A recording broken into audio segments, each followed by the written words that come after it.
কোশ্চেনে বলেছে এ এবং বি সাইকেলে চেপে যথাক্রমে 8 মিটার পার সেকেন্ড ও 5 মিটার পার সেকেন্ড বেগে একই অভিমুখে গতিশীল। কোনো এক সময় বি এর থেকে 180 মিটার এগিয়ে ছিল। পরবর্তী 70 সেকেন্ডে তাদের মধ্যে দূরত্ব কত মিটার হবে? এ আর বি দুজনে তো একই দিকে যাচ্ছে, এর গতিবেগ বেশি, এ প্রতি 1 সেকেন্ডে 8 মিটার যাচ্ছে আর বি প্রতি 1 সেকেন্ডে 5 মিটার যাচ্ছে। তাহলে এ বি এর থেকে প্রতি 1 সেকেন্ডে কত মিটার এগিয়ে আছে? প্রতি 1 সেকেন্ডে এ বি এর থেকে 3 মিটার এগিয়ে আছে। তাহলে এই 1 সেকেন্ডে তাদের মধ্যে দূরত্ব যদি 3 মিটার হয়, কোশ্চেনে এই যে 70 সেকেন্ড বলেছে, তাহলে 70 সেকেন্ডে তাদের মধ্যে দূরত্ব কত হবে? 70 গুণ 3 করব, 70 গুণ 3 করলে 210 মিটার। এবার এখানে কোশ্চেনে কি বলেছে? কোনো এক সময় বি এর থেকে 180 মিটার এগিয়ে ছিল। দেখো কোশ্চেন এখানে বলেছিল বি এর গতিবেগ কম, তবুও কিন্তু বি এর থেকে 180 মিটার এগিয়ে গেছে। কিন্তু পরবর্তী 70 সেকেন্ডে কিন্তু এর গতিবেগ বেশি থাকবে আর বি এর গতিবেগ কম থাকবে।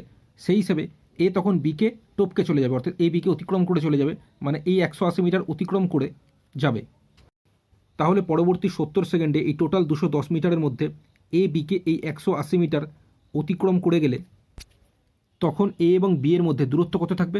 210 থেকে এই 180 বিয়োগ করব, বিয়োগ করলে 30 মিটার। তো এটাই হয়ে যাবে পরবর্তী 70 সেকেন্ডে তাদের মধ্যে দূরত্ব। এই 30 মিটার আছে অপশন সিতে, অপশন সি হয়ে যাবে সঠিক উত্তর।